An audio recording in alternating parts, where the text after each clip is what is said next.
every tanker, and the same are tested, and only after the 3 samples passes the test would the ghee be allowed to be put to use.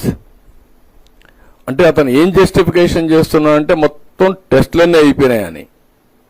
అక్కడ adulteration test వేయలేదు. Adulteration test లేకుండా adulteration test ఎట్లా చేస్తారండి మీరు? అందులో మీరు చూస్తే అక్కడ చేసేది ట్యాంకర్ ద్వారా వచ్చినప్పుడు ఆవు నెయ్యితో పాటు తేమ, బీట్రో రిఫ్రాక్టోమీటర్ రీడింగ్, కొవ్వు ఆమ్లం, ఆర్ఎం విలువ, బౌడైన్ పరీక్ష, మినరల్ ఆయిల్ కోసం పరీక్ష, అదనపు రంగు కలిపారా, melting point, rancidity, milk fat, pollens